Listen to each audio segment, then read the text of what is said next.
नमस्कार, मैं हूं आपके साथ मोनिका गुप्ता और आप देख रहे हैं हमारा खास बुलेटिन मेट्रो सिटी। बुलेटिन की शुरुआत करेंगे गुरुग्राम की तमाम अहम खबरों के साथ। गुरुग्राम में एक बार फिर कोरोना की तेजी से पैर पसारता हुआ नजर आ रहा है। मंगलवार को गुरुग्राम में 76 नए कोरोना पॉजिटिव मरीज मिले हैं, जिसके बाद गुरुग्राम में कुल मरीजों की संख्या बढ़कर 378 हो गई है। बावजूद इसके लोग कोरोना प्रोटोकॉल का पालन सही तरीके से करते नजर नहीं आ रहे हैं और बाजारों में भीड़ नजर आ रही है। ज्यादातर लोग बिना मास्क के ही नजर आ रहे हैं। अब देखने वाली बात यह होगी कि जिला प्रशासन किस तरह से कोरोना की रफ्तार को रोक पाएगा।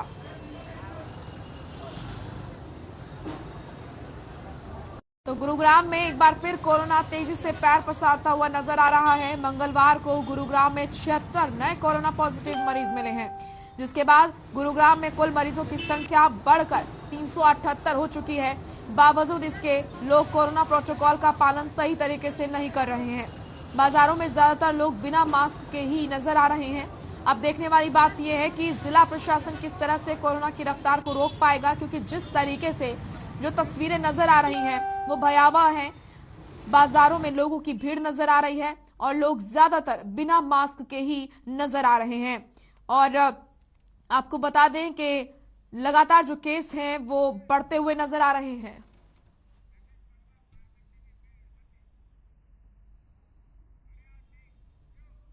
वहीं प्रदेश के पलवल जिले के चांदहट थाना क्षेत्र में गांव के सरपंच के साथ कुछ युवकों ने पुरानी रंजिश को लेकर लाठी और डंडों से जमकर पिटाई की।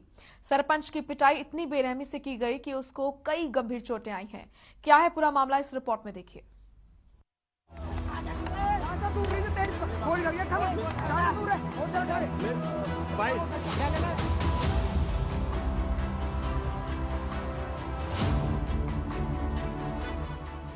पलवल में पुरानी रंजिश के चलते सरपंच की पिटाई की गई। इतना ही नहीं, आरोपियों ने पिटाई का वीडियो भी खुद बनाया और ऐसे में अब यह पिटाई का वीडियो सोशल मीडिया पर खूब वायरल हो रहा है। दरअसल चांदहट थाना प्रभारी रामचंद्र ने बताया कि गांव तारा के सरपंच अशोक किसी काम से पलवल से गांव की तरफ लौट रहे थे। तभी किटवाड़ी नहर के पास गांव के ही रहने वाले दिनेश और उसके पिता वेद प्रकाश ने अपने कुछ साथियों के साथ मिलकर सरपंच अशोक के ऊपर लाठी डंडों से हमला कर दिया। तस्वीरों में आप देख सकते हैं किस तरह से हमलावर सरपंच की बेरहमी से पिटाई कर रहे हैं। जिस तरह से पीड़ित पर हमला किया जा रहा है, मानो जैसे उनके जहन में पुलिस का कोई खौफ ही ना हो। इतना ही नहीं, लाठी डंडों से सरपंच की जमकर पिटाई करने के बाद आरोपियों ने ही मारपीट का वीडियो बनाया।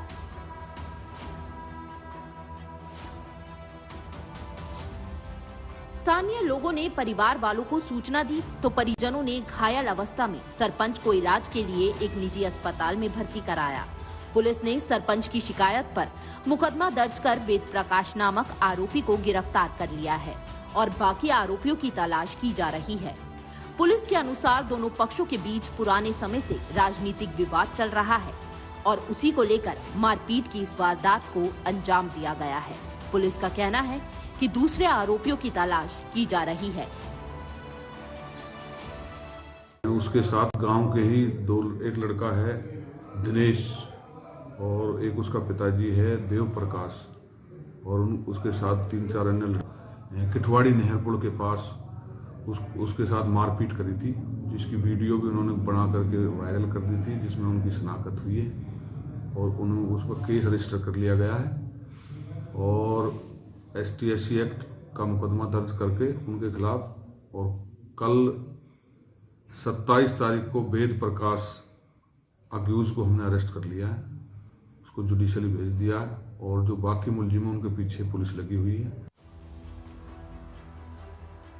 भले ही पुलिस इसे पुरानी रंजिश का मामला बता रही हो, लेकिन प्रदेश में लगातार हो रही इस तरह की घटनाएं इस और इशारा करती हैं, मानो अपराधियों के मन में पुलिस का जरा भी खौफ न हो। हालांकि मामले में पुलिस ने एक आरोपी को गिरफ्तार कर लिया है, लेकिन अभी भी अन्य आरोपी पुलिस की गिरफ्त से बाहर हैं। ब्यूरो रिपोर्ट, हर खबर हरियाणा। वहीं ओल्ड फरीदाबाद में कांग्रेस नेता लखन सिंगला के नेतृत्व में कांग्रेस का 137वां स्थापना दिवस मनाया गया। कांग्रेस के सेवादल, युवा कांग्रेस सहित अन्य लोग भी इस दौरान मौजूद रहे और इसी के साथ ध्वजारोहण करके खुशहाली के साथ स्थापना दिवस मनाया गया।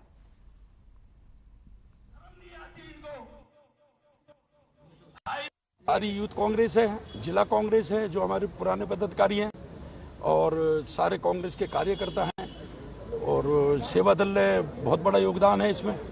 तो सबने, पूरे जिला कांग्रेस के सभी पदाधिकारियों ने, सभी नेताओं ने इसमें जो हिस्सा लिया है और ये 137वां हमारा कांग्रेस का जो है कि स्थापना दिवस है और इसको बड़ी धूमधाम से हम लोगों ने सब कार्यकर्ताओं के दम पर और पदाधिकारियों के दम पर इसको मनाया है।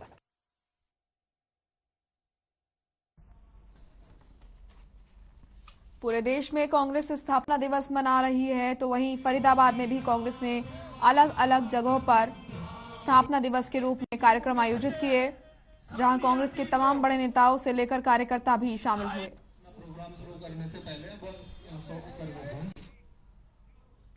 आम आदमी पार्टी चंडीगढ़ में सबसे बड़ी पार्टी बनकर उभरी है, जिसे लेकर गुरुग्राम में आम आदमी पार्टी कार्यकर्ताओं ने प्रेस वार्ता कर जश्न मनाया। इस दौरान कार्यकर्ताओं ने एक दूसरे को मिठाइयां खिलाकर खुशी जाहिर की। वहीं आप की नेता सारिका वर्मा ने कहा कि जनता कांग्रेस और बीजेपी से तंग आ चुकी है। जनता के पास विकल्प के लिए आम आदमी पार्टी है। आम आदमी पार्टी न केवल जनता की भलाई के साथ विकास के मुद्दों पर चुनावी मैदान में उतरेगी, बल्कि जोर शोर से हम जनता के मुद्दों को उठाएंगे।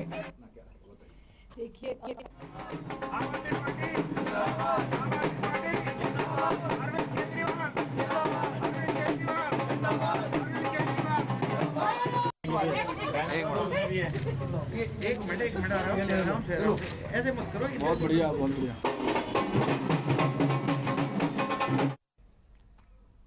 वहीं चंडीगढ़ में हाल ही में हुए नगर निगम चुनाव में आम आदमी पार्टी के 14 उम्मीदवारों की जीत हुई, जिसके बाद से ही हरियाणा की राजनीति में बड़ा बदलाव देखने को मिल सकता है। इसी को लेकर फरीदाबाद आम आदमी पार्टी के नेताओं और यहां पर कार्यकर्ताओं में खुशी का माहौल है। साथ ही बाजारों के अंदर लड्डू बांटकर और ढोल बजवाकर कार्यकर्ताओं ने अपनी खुशी का इजहार किया।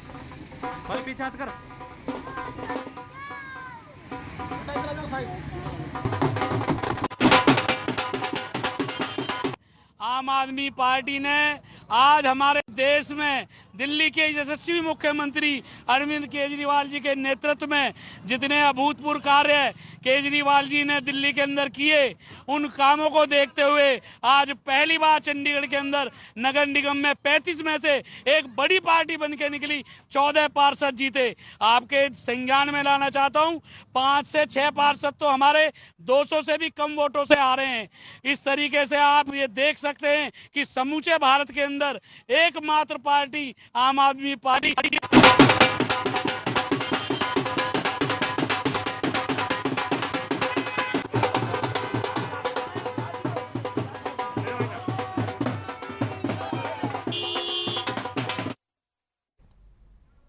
वहीं गुरुग्राम में अपने बच्चों को 134A के तहत स्कूलों में दाखिला दिलवाने के लिए अभिभावक दर दर की ठोकरें खाते हुए नजर आ रहे हैं, जो कभी जिला उपायुक्त के दरवाजे जा पहुंचते हैं तो कभी किसी नेता के पास। ऐसे में गुरुग्राम के इंडियन नेशनल लोक दल कार्यालय पर भी अभिभावक अपने बच्चों के साथ पहुंचे, जिन्होंने अपनी मदद की गुहार लगाई है और कहा है कि हमारे बच्चों को एडमिशन दिलवाया जाए, क्योंकि ना तो उनकी सरकार सुन रही है और ना ही जिला प्रशासन, और लगातार स्कूल संचालक अपनी मनमानी कर रहे हैं।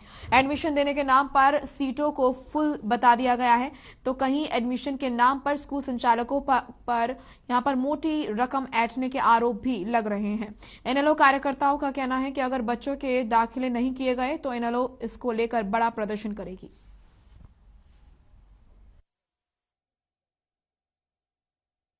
मेन समस्या है इन लोगों की, वो 134A के तहत जो स्कूल में एडमिशन होने थे वो नहीं हो रहे हैं और ये लोग यहाँ पे कम से कम 50-100 लोग आए हैं और ये पिछले 3-4 दिनों से डीसी साहब को भी विज्ञापन दे चुके हैं, हर जगह जा चुके हैं, मिनिस्टर साहब से भी बात कर चुके हैं।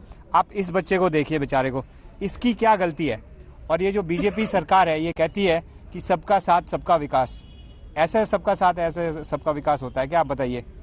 मेरी डीसी साहब से, मंत्री साहब से ये रिक्वेस्ट है कि गुड़गांव में और पूरे हरियाणा में तुरंत प्रभाव से वो ये डायरेक्टिव दें कि जो भी प्राइवेट स्कूल्स हैं जहां इनके एडमिशन होने हैं 134A के तहत, वो अगले 2-3 दिन में हो जाने चाहिए।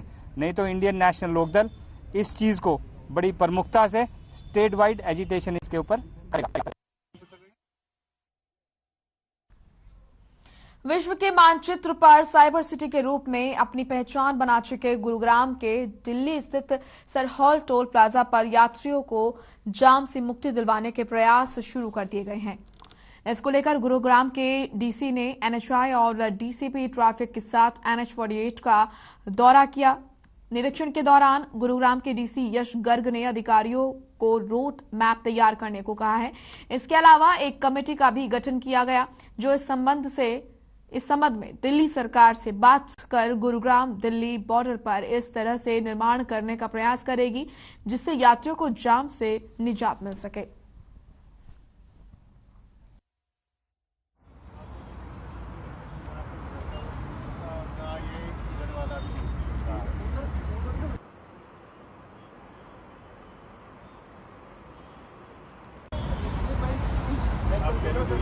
सरहॉल टोल पे दिक्कत ये है कि शाम के समय लंबा जाम लग जाता है, गाड़ियाँ भी इकट्ठी काफ़ी हो जाती हैं और गुड़गांव में भी 4 बड़ी रोड का सिग्नल फ्री रोड से जो ट्रैफिक है यहाँ पे आके मर्ज करता है।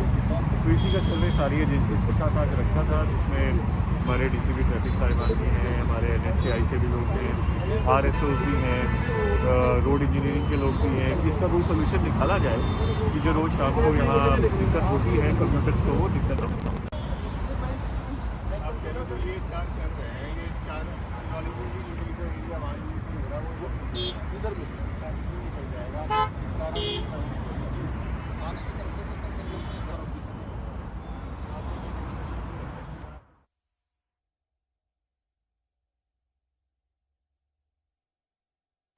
चलिए फिलहाल एक छोटे से ब्रेक के लिए रुक रहे हैं, फौरन लौटेंगे।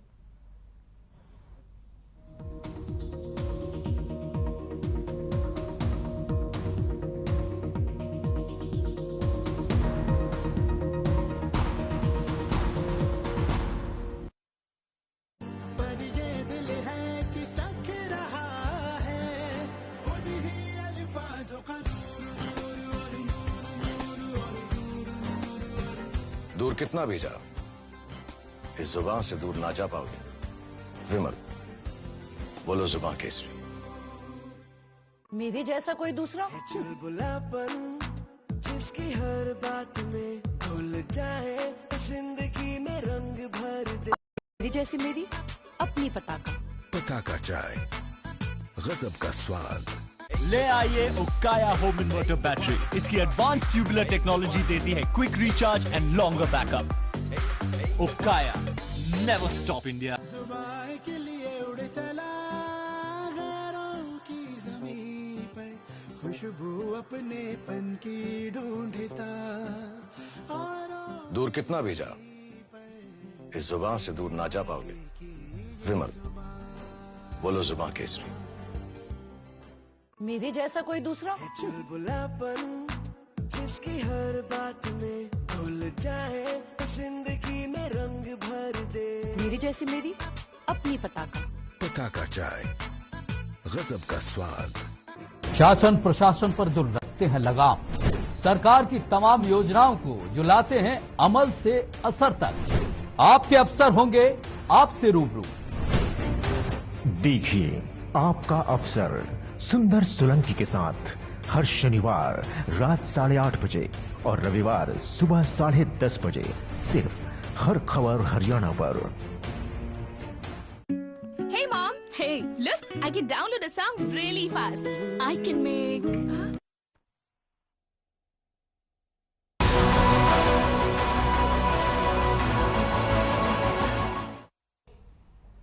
ब्रेक के बाद स्वागत है आपका। रुक करेंगे इस वक्त की बड़ी खबर का। आपको बता दें कि नीति आयोग ने हेल्थ इंडेक्स जारी किया है। इस वक्त की ये बड़ी और अहम जानकारी आपके सामने। नीति आयोग ने जारी किया हेल्थ इंडेक्स।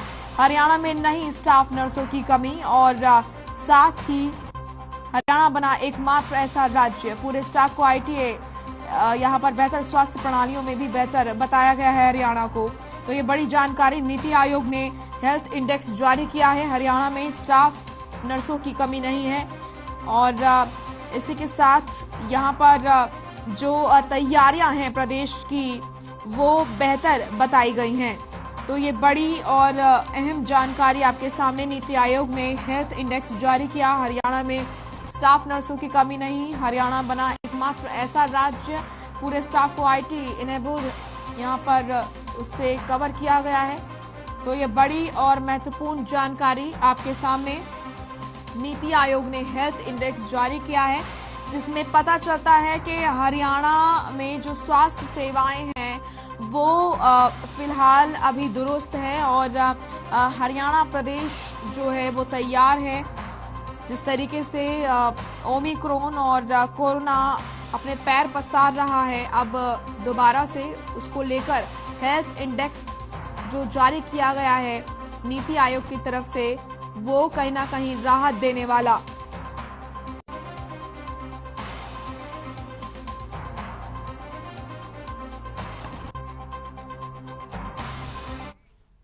हमारे एग्जीक्यूटिव एडिटर आशीष अग्रवाल जुड़ चुके हैं ज्यादा जानकारी के साथ।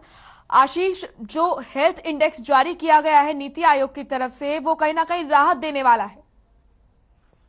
निश्चित रूप से हरियाणा के लिए गौरव की बात है, हर्ष की बात है, क्योंकि नीति आयोग का जो ये इंडेक्स है इसका अपने आप में बड़ा महत्व है और इस इंडेक्स में हरियाणा ही एकमात्र ऐसा राज्य है जहां पर स्टाफ नर्सों की कमी नहीं दिखाई गई और ये कहीं ना कहीं पूरे प्रदेश के लिए, जैसा मैंने आपको कहा, कि एक हर्ष का विषय है, क्योंकि आमतौर पर जो राज्य हैं वो कहीं ना कहीं स्टाफ नर्सों की कमी से जूझते रहते हैं, लेकिन हरियाणा में इस तरह की कोई समस्या नीति आयोग की रिपोर्ट के अनुसार नहीं है।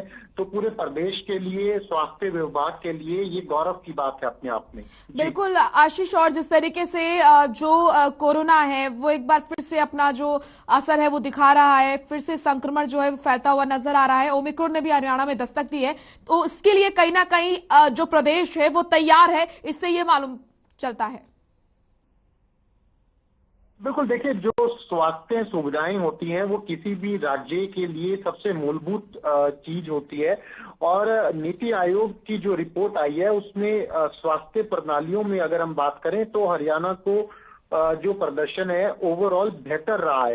तो ये जिस तरीके से नीति आयोग ने अपनी रिपोर्ट में हरियाणा के बारे में जिक्र किया है, चाहे वो स्टाफ नर्सों की बात हो, चाहे ओवरऑल प्रदर्शन की बात हो या PHC और UPHC की गुणवत्ता की बात हो, ये अपने आप में पूरे प्रदेश के लिए, जैसा मैं आपको लगातार बता रहा हूँ, कि एक हर्ष का विषय है, क्योंकि PHC और UPHC ये दोनों एक ऐसी चीजें हैं जो सबसे निचले स्तर पर जाकर इनको काम करना होता है। PHC की अगर हम बात करें तो गांव स्तर पर, कस्बों के स्तर पर PHC जो है वहां पर ये स्वास्थ्य सुविधाएं देने का काम PHC के द्वारा किया जाता है। लेकिन PHC की अगर हम गुणवत्ता की बात करें तो मान्यता सुधार के मामले में हरियाणा इस मामले में भी एक अग्रणी जो राज्य हैं उनमें शुमार हुआ है। तो कहीं ना कहीं ये जो हरियाणा के लिए और हरियाणा के स्वास्थ्य विभाग के लिए, जो हरियाणा के स्वास्थ्य विभाग की टीम है जिस तरीके से लगातार वो काम कर रही थी, उनकी मेहनत का ये परिणाम भी इसको माना जा सकता है जो आज सामने आया है। बिल्कुल, अच्छी खबर प्रदेश के लिए। शुक्रिया आपका आशीष तमाम महत्वपूर्ण जानकारी के लिए।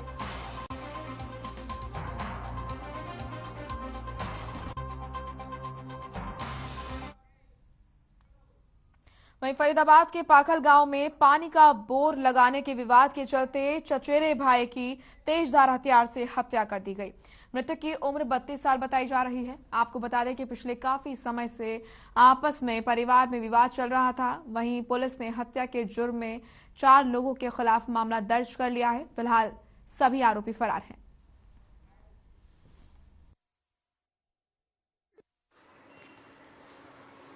आज सूचना मिली थी भाई, किशन कुमार ने सूचना दी हमारे को भाई मेरे लड़के के पर मेरे भाई के लड़कों ने हमला कर दिया। जो इस सूचना के आधार पर और हम भी फरीदाबाद में पहुंचे तो उसमें जो किशन का लड़का है राकेश है, इनका अर्जुन जो इसका जो किशन का सगा भाई है, छोटा भाई है, इनका बोर के ऊपर झगड़ा हुआ था, पानी का बोर लगा। वहीं सोनीपत के ओल्ड डीसी रोड पर मंगलवार को पिज्जा शॉप में अचानक से भयंकर आग लग गई। आग लगने का कारण शॉर्ट सर्किट बताया जा रहा है, तो वहीं 2 फायर ब्रिगेड की गाड़ियों ने मौके पर पहुंचकर आग पर काबू पाया। दुकानदार के मुताबिक उन्होंने कर्ज लेकर अपना रोजगार शुरू किया था, लेकिन अब आग लगने से उनका 5 लाख से भी ज्यादा का नुकसान हो गया। साथ ही पीड़ित दुकानदार ने सरकार और प्रशासन से मुआवजे की मांग की है।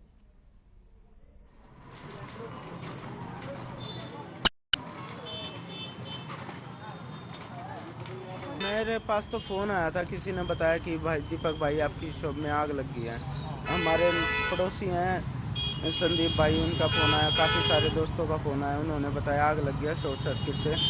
बंदे अंदर गए, जब थोड़ा सा शॉर्ट सर्किट हुआ था, उन्होंने एकदम से आग लग गई।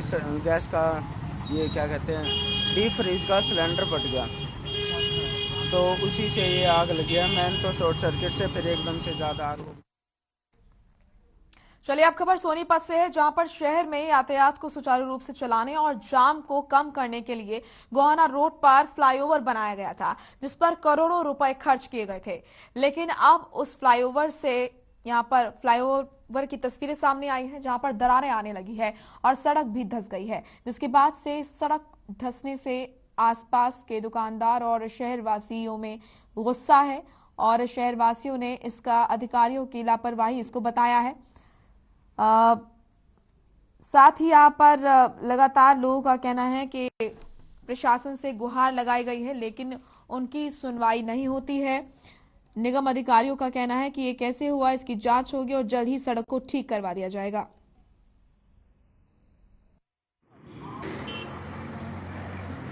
ये फ्लाई ओवर का उद्घाटन फरवरी 2015 में तत्कालीन खट्टर सरकार ने किया था उद्घाटन, और ये पहले ये कह के बनाया था प्रशासन ने कि ये पुल 100 साल के लिए बना रहे हैं हम, लेकिन 100 साल दूर की बात है, 5 साल भी पूरा नहीं चल पाया। अभी इसको 5 साल भी पूरे नहीं हुए हैं और इसकी हालात ये हो चुके हैं, कभी भी गिर सकता है, लोगों के जान माल की हानि हो सकती है, बहुत बड़ा नुकसान हो सकता है। मेरी प्रशासन से अपील है कि या तो इस पुल को बंद करके रिपेयर करवाए, वरना किसी दिन बहुत बड़ा हादसा हो जाएगा। वहीं पलवल में सहकारी चीनी मिल में इस सीजन का गुड़ और शक्कर का उत्पादन शुरू कर दिया गया। मिल में बनने वाला गुड़ शक्कर पूरी तरह से केमिकल फ्री है। स्वास्थ्य को ध्यान में रखते हुए मसालों से गुड़ तैयार किया जा रहा है। शुगर मिल के अंदर जल्द ही एक शोरूम बनाया जाएगा, जिसके अंदर गुड़ और शक्कर चीनी की सेल की जाएगी। शुगर मिल एमडी सुमन भाकर ने कहा है कि इससे मिल के घाटे में सुधार होगा।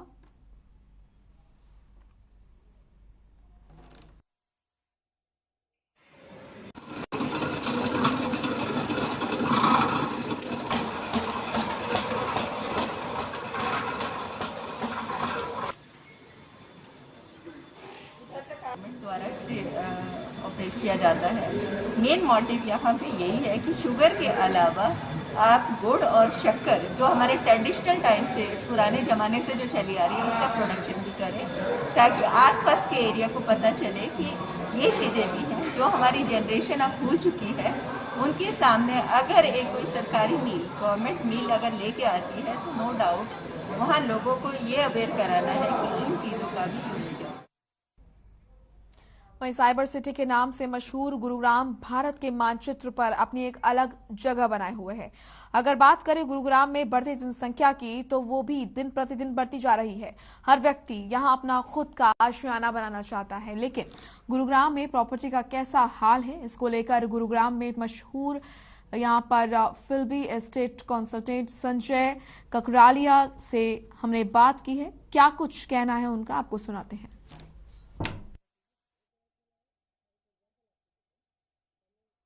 जो प्रॉपर्टी के लिए हो क्या गया है अभी पीछे, खास तौर पे कोरोना के बाद प्रॉपर्टी में बड़ी डिमांड बढ़ी है और लोगों ने विश्वास जताया है, खास तौर पर गुड़गांवा के रियल एस्टेट पर। गुड़गांवा में जो पिछले 1.5-2 साल में दिल्ली से बाहर निकल के आए हैं, उसकी वजह से प्रॉपर्टी में बड़ा उछाल है। और कोरोना के बाद हमारे यहाँ इंडिपेंडेंट हाउसेज की डिमांड बहुत बढ़ी है और वो डिमांड बढ़ने से प्रॉपर्टी में बहुत बड़ा उछाल आया है। मैं एक एग्जाम्पल आपको देता हूँ। पहले जो प्रॉपर्टी को 60-70 हज़ार रुपये गज का लेट से कोई प्लॉट था, तो आज उसकी कीमत होगी लाख, सवा लाख, 1.5 लाख रुपए गज। इवन DLF जैसी लोकेशन देखो तो 2-2.5 लाख रुपए गज तक पहुंच गई है। उसका रीजन ये है कि गुड़गांव पर लोगों का विश्वास होना पूरे NCR में, और दिल्ली से लोगों का बाहर निकलना। तो ये 2 वजह रही है जिससे प्रॉपर्टी में बड़ी उछाल। चलिए फिलहाल इस बुलेटिन में इतना ही। आप देखते रहिए हर खबर हरियाणा। नमस्कार।